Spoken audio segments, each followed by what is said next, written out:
Hoje nós vamos do verso 18 até o verso 25, concluindo assim a nossa série de mensagens nessa carta que começou em junho de 2011. Então já caminhamos bastante tempo na carta aos Hebreus.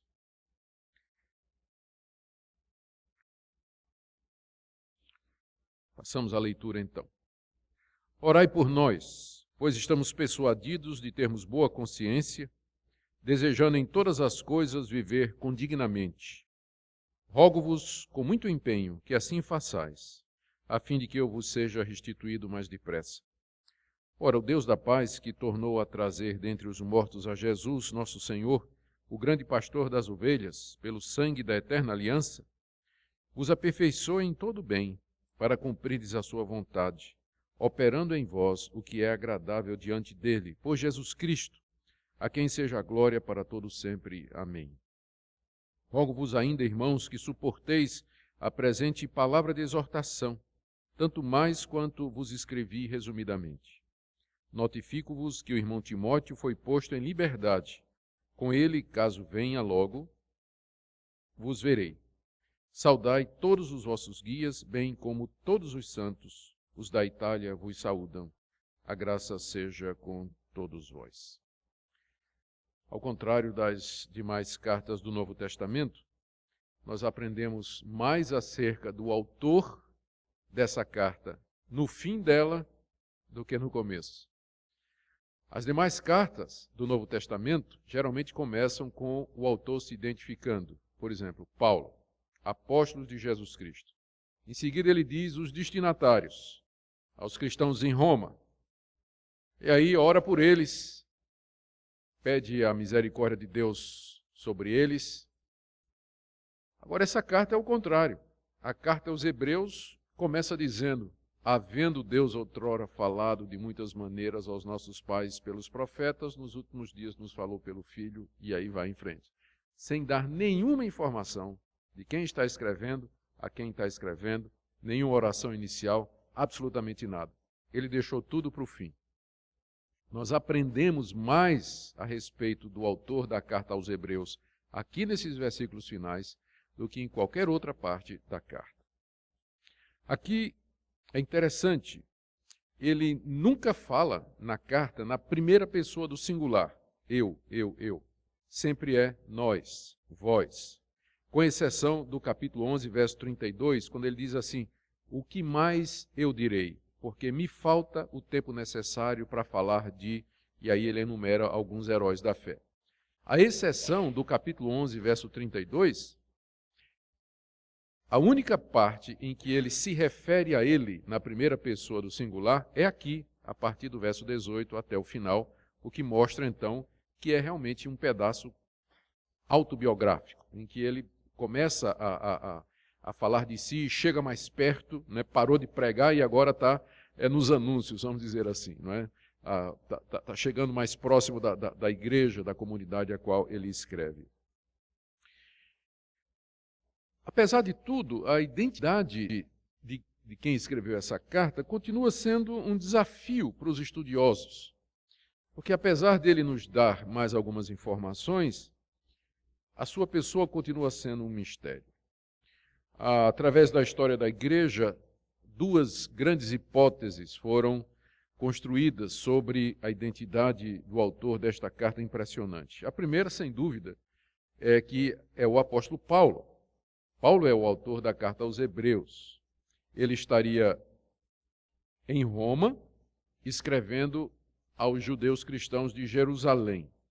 Essa ideia de que Paulo é o autor da carta aos Hebreus foi defendida por alguns pais da igreja. Aliás, essa foi a razão pela qual a carta aos Hebreus foi incluída no cânon, porque acharam que tinha sido Paulo, e aí então foi adicionada ao Novo Testamento.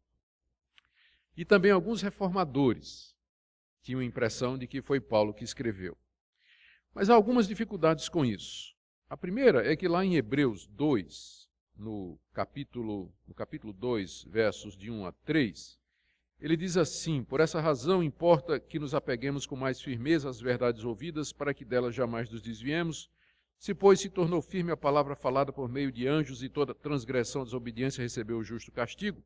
Veja só, como escaparemos nós se negligenciarmos tão grande salvação, a qual, tendo sido anunciada inicialmente pelo Senhor, foi-nos depois confirmada pelos que a ouviram?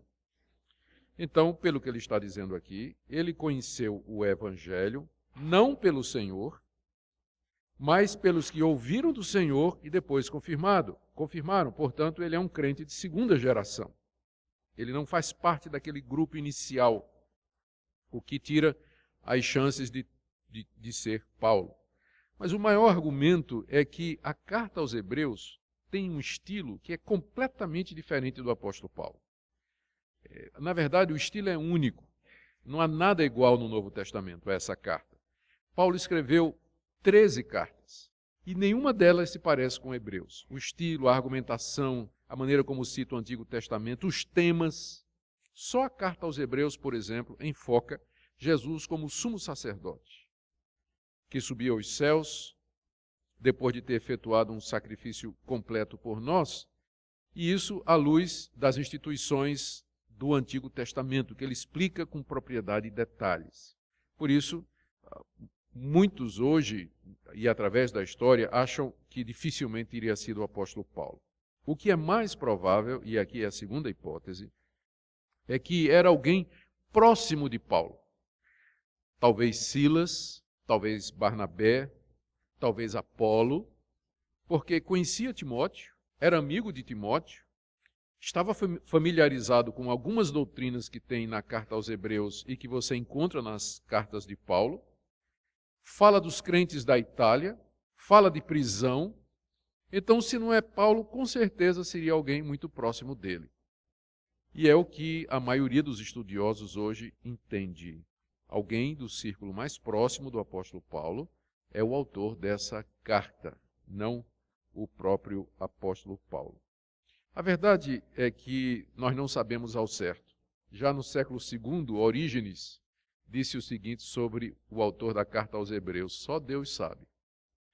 Então nós vamos ficar com a opinião de Orígenes, só Deus sabe. O bom é que não importa quem escreveu, a identificação do autor da carta aos Hebreus não afeta a sua mensagem, não afeta o seu conteúdo. Ela continua, através da história, falando aos nossos corações.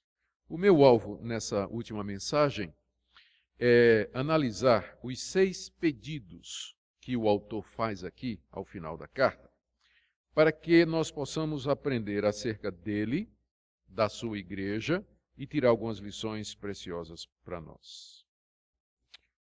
Vamos começar então vendo inicialmente os pedidos que ele faz aqui na carta, aqui no final. São 6. O primeiro é um pedido de orações em seu favor. Versos 18 e 19. Orai por nós, pois estamos persuadidos de termos boa consciência, desejando em todas as coisas viver condignamente. Rogo-vos com muito empenho que assim façais, a fim de que eu vos seja restituído mais depressa. Ele diz aí, orai por nós. O nós aqui é retórico, orai por mim. É porque às vezes a gente, quando vai falar, em vez de usar a primeira pessoa, a gente usa o plural, né? Usa o plural como uma espécie de modéstia, não é? Mas na verdade ele está dizendo, orem por mim, isso porque já no verso 19 ele já usa a primeira do singular, não é? Ele diz no verso 18, orai por nós, e no 19, rogo com muito empenho que vocês façam para que eu vos seja restituído. Então, na verdade, o nós aí é eu, não é? Ele não era ele e outro. O autor estava pedindo orações por ele. Talvez esse pedido de oração foi motivado pelo que ele tinha dito no verso 17. No verso 17 ele diz, obedeçam seus guias, sejam submissos, porque eles oram pela alma de vocês, como quem deve prestar contas, para que façam isso com alegria e não gemendo, porque isso não aproveita a vós outros. Então orem por mim, porque ele era um dos guias. Ele era um dos guias daquela comunidade. E ele sentia que ele precisava das orações. E ele desejava as orações do seu povo, porque ele usa aqui a expressão, no verso 19, eu rogo. É mais do que um pedido, é um rogo, é quase que uma súplica. E ele diz, não é, que roga com muito empenho. com muito empenho, significa literalmente ainda mais abundantemente, de maneira especial. Ou seja, a gente aprende que esse autor era uma pessoa, esse homem que escreveu essa carta, era um homem de Deus que apreciava a oração, sabia o valor da oração e almejava e desejava profundamente que os membros da sua igreja orassem por ele. Com muito empenho ele pede isso. E ele pede especialmente as orações para que fosse restituído mais depressa para eles. Verso 19.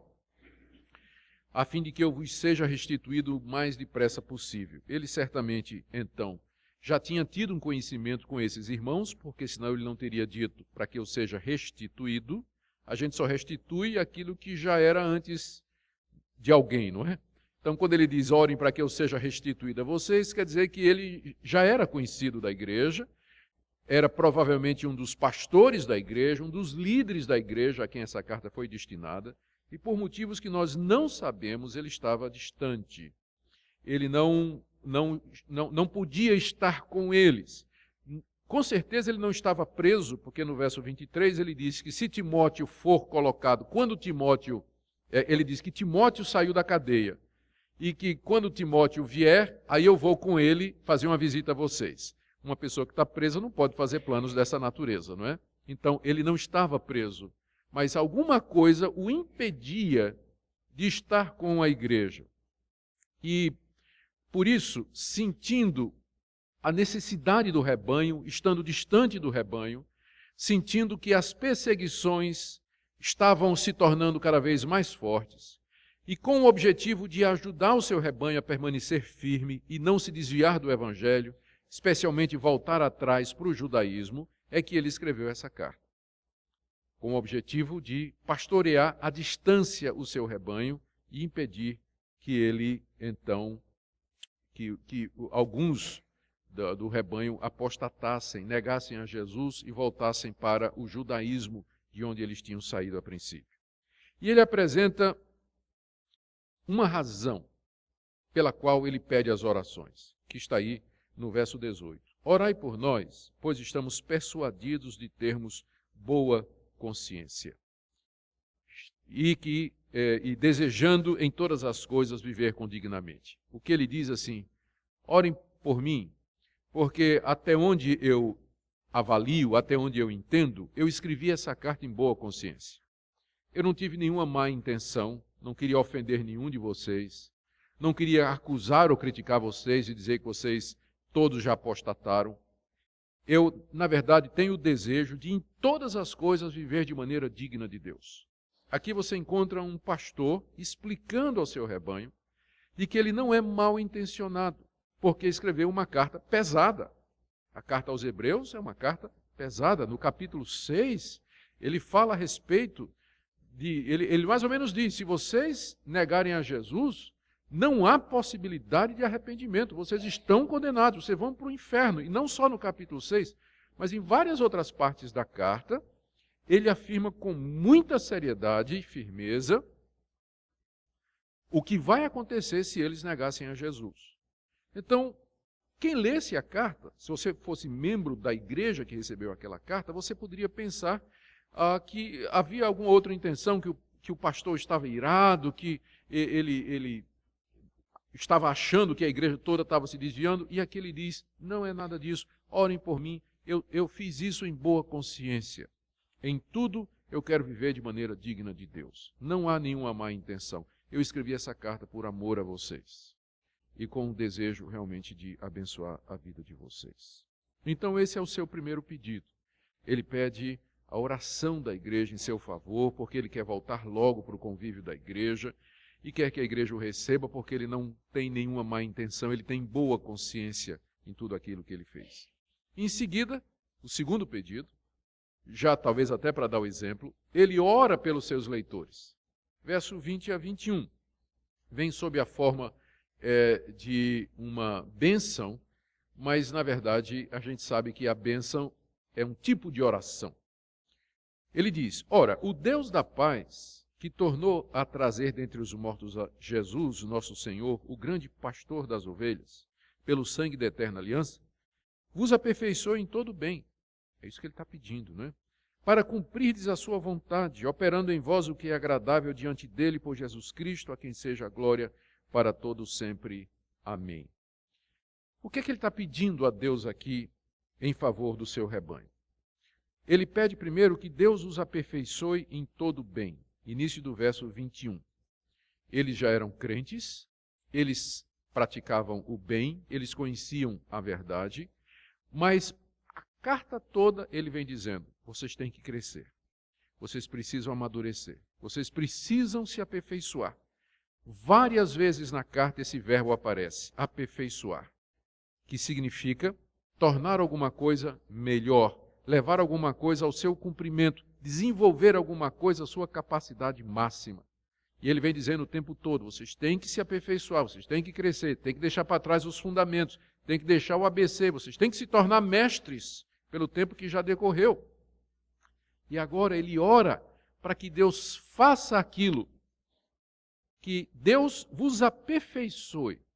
E aqui você vê essa combinação maravilhosa da soberania de Deus e da responsabilidade humana. Até aqui ele vem dizendo, vocês têm que se aperfeiçoar. E aqui ele diz, Deus vai aperfeiçoar vocês. A graça de Deus, a ação de Deus combina de uma maneira misteriosa com a responsabilidade humana. Deus opera em nós aquilo que ele mesmo pede. Como é o que ele vai dizer em seguida. Ele ora para que Deus opere em vocês o que é agradável diante dele. Que Deus opere em vocês aquilo que Deus acha que é agradável. Deus considera agradável que você viva uma vida santa, uma vida reta, que você se aperfeiçoe, que você fique firme na fé, que você persevere no meio das tribulações. Esse é o peso da carta, esse é o tema da carta, que eles ficassem firmes, que eles permanecessem dentro da vontade de Deus. E ele termina dizendo, eu oro para que Deus opere em vocês aquilo que o próprio Deus está pedindo. Durante muito tempo, quando eu era novo convertido, eu tinha essa dúvida.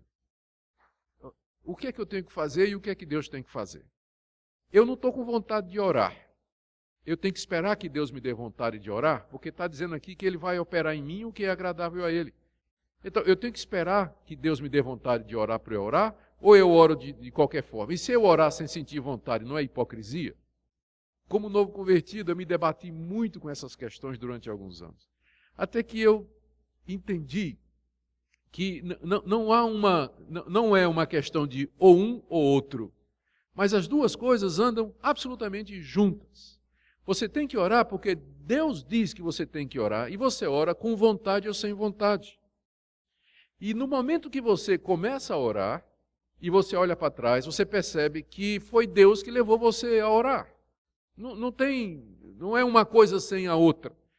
De uma forma misteriosa que nós não sabemos explicar e entender racionalmente, Deus opera em nós toda a sua vontade, sem que, com isso, Ele passe por cima do nosso querer, da nossa decisão e da nossa escolha.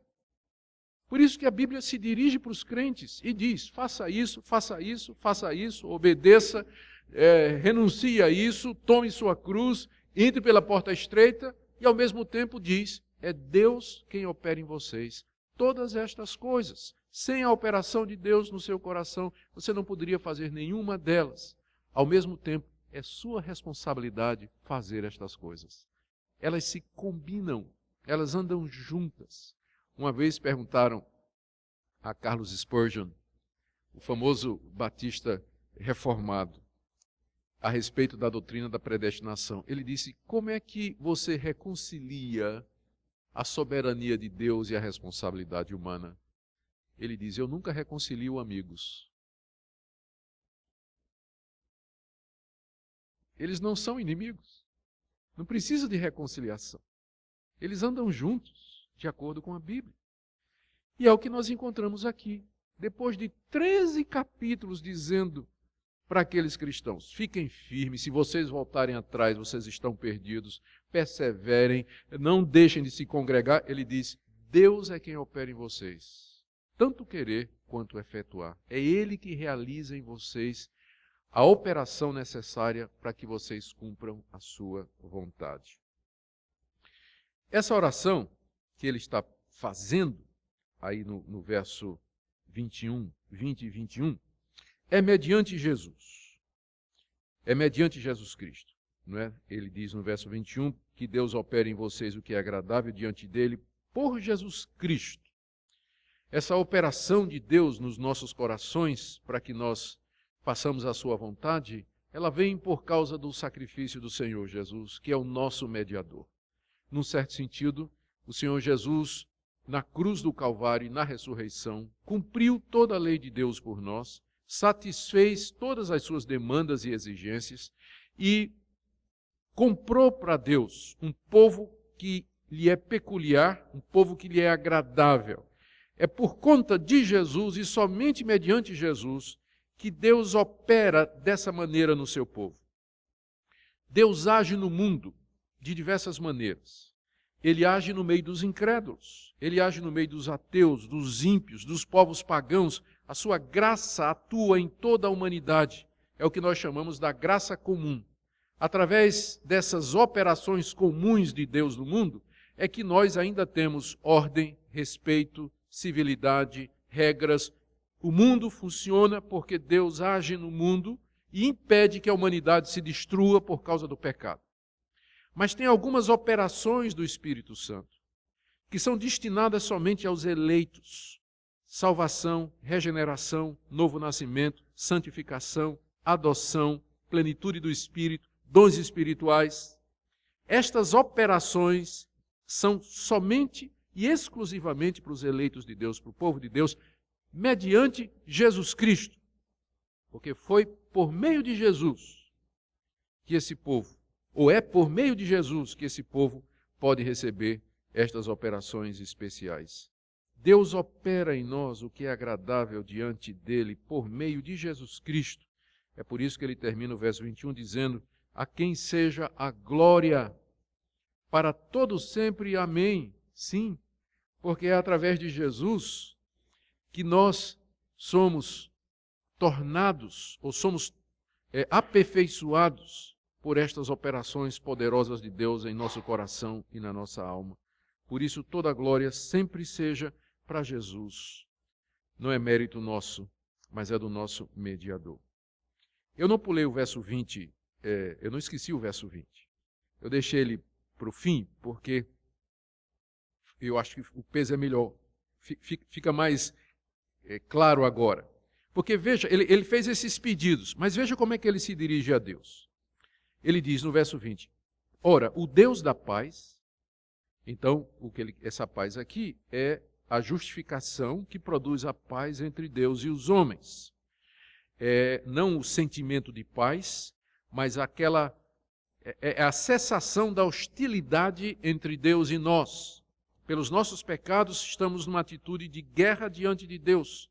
Mas o Deus da paz vem a nós através de Jesus e nos reconcilia com Ele. Somos justificados e perdoados. Então, ora, o Deus da paz, e ele continua, que tornou a trazer Jesus dos mortos. Aqui está a base sobre a qual esse Deus faz a paz. A ressurreição de Jesus. Está implícita a sua morte. Mais adiante ele menciona o sangue da aliança. Mas aqui ele enfoca a ressurreição. É esse Deus que trouxe Jesus de entre os mortos, que venceu a morte, que fez o corpo morto e sepultado de Jesus voltar à vida, respirar outra vez, vir à existência outra vez. É esse Deus a quem ele pede que opere em nós o que é agradável à sua presença. O parâmetro é o seguinte: se Deus é poderoso para ressuscitar mortos, e ele ressuscitou Jesus Cristo, ele é poderoso para operar em você e em mim aquilo que ele deseja. Não há limites para o seu poder. Por isso que eu deixei para o fim, para mostrar que essa é a base em cima da qual ele ora pelos seus leitores. Ora, que o Deus da paz que ressuscitou a Jesus opere em vocês o que lhe é agradável. Como que dizendo, ele pode fazer. E ele fez e ele fará. E da mesma forma que ele ressuscitou a Jesus, ele também vai operar em vocês tudo aquilo que lhe apraz, aquilo que está de acordo com a sua vontade. E ele faz isso ainda no verso 20. Ele se refere a Jesus, como sendo o grande pastor das ovelhas. Está vendo aí no verso 20?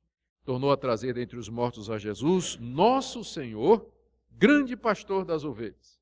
Embora o nosso autor seja um dos guias do rebanho a quem ele escreve, um dos pastores, ele sabe que, na verdade, ele é apenas um co-pastor.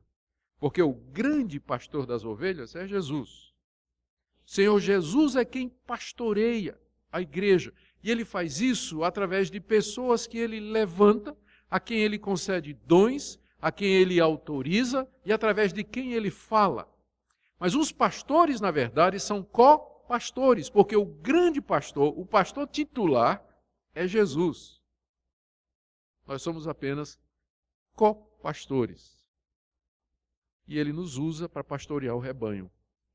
Ele fala ao rebanho através dos guias, ele exorta, ele corrige, ele orienta, ele dá direção, ele consola, ele anima, ele supre as necessidades materiais, sociais, através dos pastores que ele coloca, através da própria comunidade da fé. Ele é o grande pastor. E é o seu sangue que permite tudo isso, final do verso 20, pelo sangue da eterna aliança. Está se referindo naturalmente ao sangue de Jesus derramado na cruz, que faz com que essa aliança, esse pacto entre Deus e o seu povo seja um pacto eterno. O sangue de Jesus selou o pacto que Deus fez conosco, de maneira que Deus nunca nos deixará, nunca jamais nos desamparará, jamais nos abandonará, porque nós temos uma aliança eterna com Ele, baseada no sangue do grande pastor que Ele ressuscitou dos mortos. Por isso, Ele vai operar na sua igreja o que lhe é agradável. Ele vai cumprir o seu propósito, ele não será derrotado pelo diabo, pelo mundo, pelo pecado e nem pela morte, mas ele realizará todo o seu querer e toda a sua vontade. Não é à toa que ele termina, não é, esses versos 20 e 21, dizendo no final que toda a glória seja de Jesus. Que coisa maravilhosa. Aqui nesses dois versículos a gente quase que tem um resumo da carta toda, não é? E vocês notaram que esse homem não consegue orar sem fazer teologia, não é? Ele está fazendo uma oração, mas está cheia de teologia no meio. Uma das razões que eu não queria ir para o seminário, quando eu me converti, é que eu achava que estudar teologia ia atrapalhar a minha vida espiritual. Antes de ir para o seminário estudar teologia, como novo convertido, eu lia a minha Bíblia muito, 2 horas por dia, orava muito e evangelizava muito. Eu tinha medo de ir para o seminário, porque estudar teologia ia tirar o meu desejo de orar. E eu me lembro bem, no primeiro dia de aula, o reverendo Gerson Gouveia, lá no Seminário Presbiteriano do Norte, um pastor experiente, manso, tranquilo, professor de teologia sistemática. E primeiro dia de aula de teologia sistemática, eu arrogante como todo novo convertido que acha que é esperto, né? Então, na sala de aula, ele começou a falar e eu pedi a palavra e disse: professor, eu estou aqui só porque é uma exigência da denominação para eu ser pastor, mas eu não vejo valor nenhum na teologia sistemática. Esse homem me deu uma aula de como a teologia vai ajudar você, inclusive, a orar, a se dirigir a Deus da maneira correta, saber com quem você está falando, o que é que ele fez, dar o fundamento para você argumentar exatamente como esse homem está fazendo aqui. É isso que ele está fazendo aqui. Ele está orando, mas ele dá a base. Olha, o Deus a quem eu estou pedindo é o Deus que fez isso, fez isso, fez isso, e ele vai fazer isso por esse motivo, por esse motivo, por esse motivo. Então, conhecer mais a Deus, conhecer mais as doutrinas da palavra de Deus, longe de tornar você uma pessoa estéril, seca e fria, na verdade, ela vai encher o seu coração de admiração, de gozo e glória a esse Deus maravilhoso. Vai fazer de você um crente melhor. Conhecer a Deus, a sua palavra, as doutrinas principais da Escritura. Isso vai livrar você do misticismo, da superstição, do pragmatismo, que hoje campeiam no meio do mundo evangélico, com práticas estranhas que não têm nada a ver com o Espírito Santo. Impressionante como esse autor aqui combina as duas coisas. É uma lição que nós vamos aprender com ele. O terceiro pedido dele é um pedido interessante, está no verso 23, 22. Estamos vendo os pedidos que ele fez, não é? Ele primeiro pediu orações, pediu aos irmãos orações, em seguida ele pediu a Deus pelos irmãos, e agora ele pede aos irmãos que suportem a carta dele. Verso 22, rogo-vos ainda, irmãos, que suporteis a presente palavra de exortação, tanto mais quanto vos escrevi resumidamente. Ele está rogando mais uma vez, né? Ele já tinha rogado no verso 19, rogo-vos que orem com muito empenho por mim, e agora ele faz outro rogo, outro pedido, quase que uma súplica. Rogo ainda, irmãos, que suportem a presente palavra de exortação. É interessante perceber o que é que ele considerava a carta que ele acaba de escrever. Quem lê a carta aos Hebreus fica impressionado com a complexidade da carta, a doutrina, a teologia, o raciocínio, só que para o nosso autor, isso aqui é uma palavra de exortação. Parece mais um tratado teológico, não é? Mas ele está dizendo que é uma palavra de exortação. E aí, quando você vai examinar direitinho, de fato é uma palavra de exortação. Só que é uma exortação baseada num profundo conhecimento da Bíblia. O autor é um profundo conhecedor do Antigo Testamento. Ele compreendeu o Antigo Testamento. E não só isso, ele é um profundo conhecedor da obra de Cristo, dos ensinamentos de Cristo. E ele consegue reunir todas estas coisas como base da exortação. A estratégia dele na carta para exortar os seus leitores a não abandonar o Evangelho é mostrar a superioridade de Cristo a Moisés, a Arão, aos sacerdotes, aos sacrifícios, a superioridade da nova aliança com relação à antiga, do Novo Testamento em relação ao antigo. Ou seja, é uma exortação, mas embasada, enraizada em teologia, em conhecimento da Escritura, em doutrina. E ele chama isso uma palavra de exortação. Outra coisa é que ele diz que foi breve. Gente, Hebreus é a maior carta do Novo Testamento. Ele diz que escreveu resumidamente. Talvez ele esteja sendo modesto, mas o fato é que para provar realmente, ou para mostrar a superioridade de Cristo e do cristianismo com relação às instituições e personagens do Antigo Testamento e em relação ao judaísmo, ele poderia ter escrito outro tanto, porque tem muita coisa. Então, ele diz que escreveu apenas resumidamente. E aí ele pede, suportem, porque não é muito longa, dá menos de 1 hora para você ler Hebreus. É mais ou menos o tempo de um sermão. Então tenham paciência, irmãos e irmãos. A carta não é muito longa. É uma exortação que você lê e medita num instante. Ele quase que está pedindo desculpas. Por que ele faz isso? Eu acho que tem a ver com aquilo que ele disse no início, eu tenho boa consciência. Ele diz, suportem o que eu estou escrevendo. A minha intenção não é destruir vocês. A minha intenção não é machucar vocês. A minha intenção, embora eu tenha sido incisivo e duro na carta, na verdade, é exortar vocês para que vocês não abandonem a Cristo, para que vocês continuem firmes na palavra de Deus. Irmãos, faz sentido essa abordagem nossa que nós estamos fazendo, porque a carta aos Hebreus é o rompimento mais radical com o Antigo Testamento que você encontra no Novo. Paulo, na carta aos Gálatas, ele rompe mesmo com o judaísmo. E na carta aos Romanos também, embora de maneira mais branda. Mas a carta aos Hebreus, ela é bastante radical quando diz que a antiga aliança, a lei, o templo, aquelas instituições, o sacrifício, ele diz, é coisa velha, é coisa antiga, está passando, não tem valor nenhum, não serve para nada.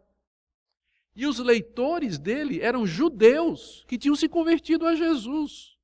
Então, para quem é judeu, convertido a Jesus recentemente, receber uma carta dessa dizendo não volta para trás porque nada daquilo mais vale alguma coisa, aquilo poderia chocar.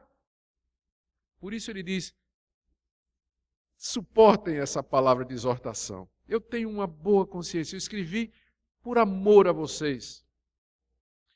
E é uma carta breve, poderia ser o dobro, se eu fosse argumentar tudo que eu tenho para argumentar com respeito a Jesus ser superior a Moisés, Arão, Josué, todas as instituições do Antigo Testamento e assim por diante. Esse é o terceiro pedido dele. O quarto pedido está aí no verso 23, e não é bem, é um pedido implícito. Ele diz assim: notifico-vos que o irmão Timóteo foi posto em liberdade. Com ele, caso venha, logo vos verei. Portanto, ponha água no feijão, porque eu vou com Timóteo visitar vocês. Então, é mais ou menos um pedido, né? É um aviso de que ele vai visitar, e com isso um pedido implícito de aceitação. Não é?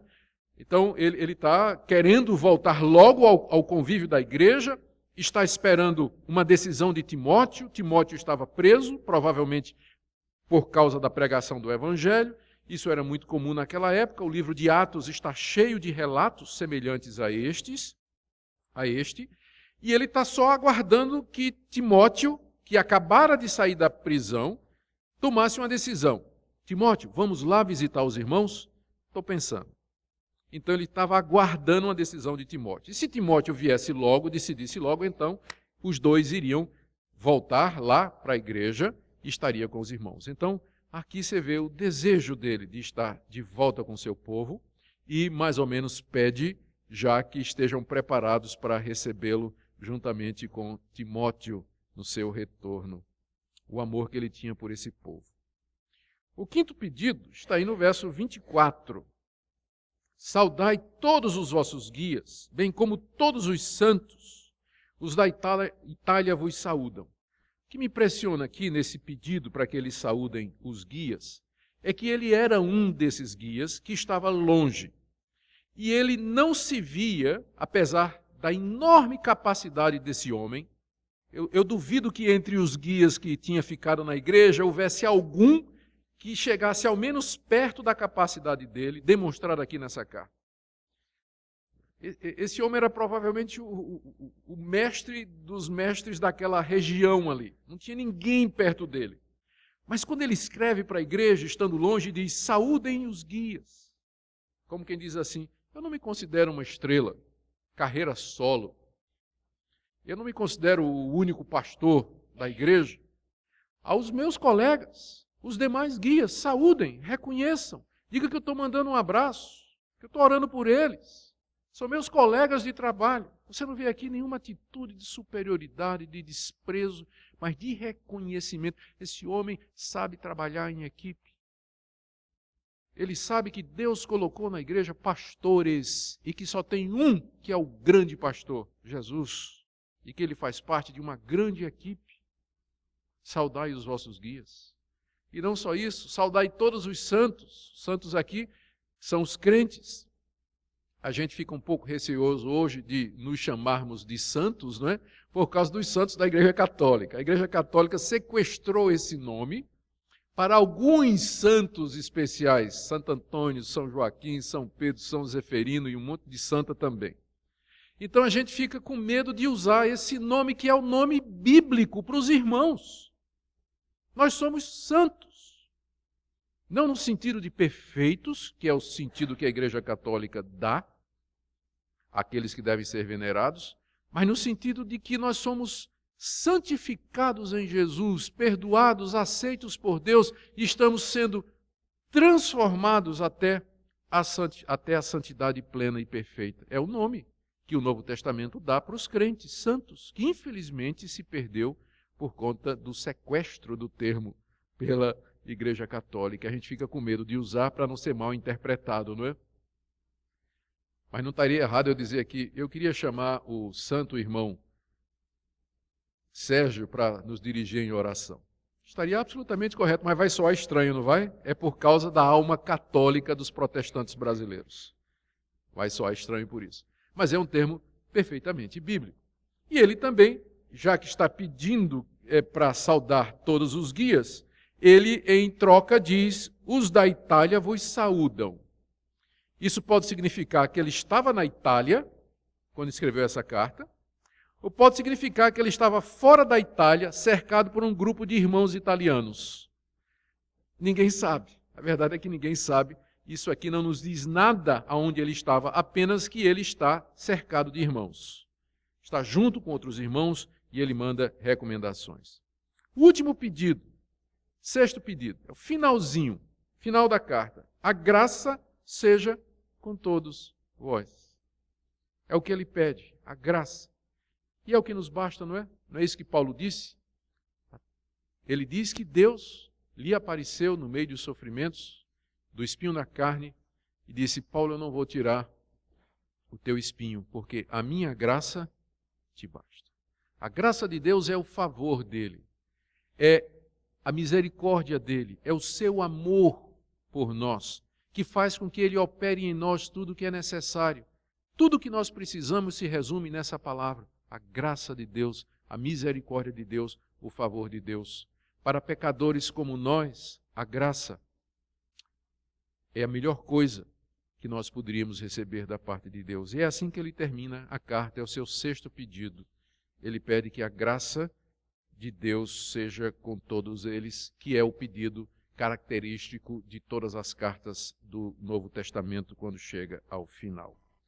Meus irmãos, o que é que nós podemos aprender a respeito desse homem a partir desses pedidos? E aí eu vou terminar.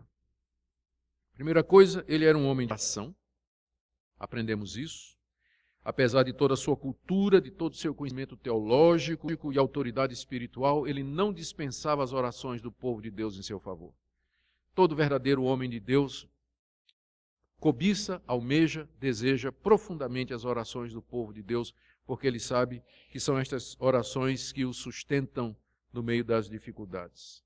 Segunda coisa que nós aprendemos é que ele estava muito preocupado por causa das perseguições que o seu rebanho estava passando. Daí ele escreveu essa palavra de exortação. Mesmo distante, ele não conseguiu esquecer seu povo. Seu coração estava ali, ele tem um coração pastoral. Ele precisava fazer alguma coisa, ele se importava. Ele sabia que ia dar conta da alma do rebanho, como está aqui no capítulo 13, versos 7 e 17. Terceira coisa que nós aprendemos, que ele era um profundo conhecedor da pessoa e da obra de Jesus Cristo e das escrituras do Antigo Testamento. Quando ele exorta, ele faz isso em cima da teologia. Quando ele ora, a oração parece mais um tratado teológico. Quarto, ele estava preocupado que a sua carta não fosse... ele estava preocupado que a sua carta fosse mal interpretada e recebida com desconforto. Por isso, ele procura tirar toda a dificuldade, dizendo: irmãos, orem por mim, eu tenho boa consciência. É uma palavra curta, suportem, é uma palavra de ânimo e de encorajamento. Outra coisa que nós aprendemos é o respeito que ele tem pelos guias da igreja na sua ausência, e queria que os crentes reconhecessem e respeitassem também. E o que é que isso tudo tem a ver conosco? Eu vou tentar aplicar. Primeiro, para aqueles que estão aqui na nossa igreja e que são guias. Nós temos aqui pastores, presbíteros, diáconos, professores, gente que está em posição de liderança. O que é que nós aprendemos? O que é que Deus quer nos ensinar através dessa passagem e do exemplo desse homem? Primeiro, a necessidade de orar pelo rebanho. Liderar não é só mandar e dar o exemplo, mas envolve também orar pelo povo, orar pelas suas necessidades, suplicar a Deus por eles. Segunda coisa, é necessário exortar com firmeza, clareza, cheio de zelo e amor, quando o rebanho está errado. É isso que esse homem está fazendo. Ser pastor, ser guia, não é simplesmente tentar ser popular e agradável e passar a mão no irmãozinho que errou, na irmãzinha que errou. Às vezes, amar significa corrigir, confrontar, repreender e enfrentar. É isso que ele está fazendo aqui. Palavra de exortação. É isso que significa. Tem gente que quer manter-se na liderança simplesmente dizendo o que o povo quer ouvir. Tem muita gente que constrói um ministério só falando sermão bonito, dizendo coisas agradáveis. Nunca fala contra o pecado. Nunca fala do inferno. Nunca fala do juízo de Deus, da ira de Deus, porque desagrada o povo vai embora, ninguém quer ouvir estas coisas. Esses não são guias, são lobos devoradores. São falsos profetas que querem se promover às custas de um evangelho falsificado. Outra coisa que nós aprendemos com esse homem é a importância da doutrina, gente. Esse homem não consegue orar sem basear em doutrina, ele não consegue exortar sem ser em cima do entendimento do Antigo Testamento. É uma lástima que na igreja evangélica hoje se faça essa distinção que estudar, a letra mata, a teologia, isso tudo. Não, não. A teologia não mata, o que mata são teólogos que não têm Deus. A teologia em si é boa, ela foi dada para nos fazer crescer, para nos ensinar a orar, a conhecer mais a Deus. Outra coisa, estou falando aos guias, que nós aprendemos com esse homem, é nos reconhecer uns aos outros. Ele era, acredito, o principal, mas ele diz para a igreja, saúdem os irmãos, saúdem os outros pastores, respeitem os demais colegas. Há muita competição no meio evangélico entre pastores. Gente que quer ter o primeiro lugar. Muitas das divisões no meio evangélico é por conta disso. Gente que quer ter o seu espaço, o seu ministério, o seu povo e o seu dinheiro. E aí tem muita briga, muita disputa. Aprendamos com este homem a nos respeitar, reconhecer que Deus tem diferentes dons e talentos a nos dar, que ninguém é igual a ninguém nesse sentido. Nós somos todos diferentes e Deus nos usa cada um. No zoológico de Deus tem muito bicho diferente. Pode ter certeza disso. E Ele vai usar, para a glória dele. E, finalmente, os membros da igreja, os santos. O que é que os santos aprendem aqui? Primeiro, orem pelos seus guias. Façam de nós o objeto das suas orações, com muito empenho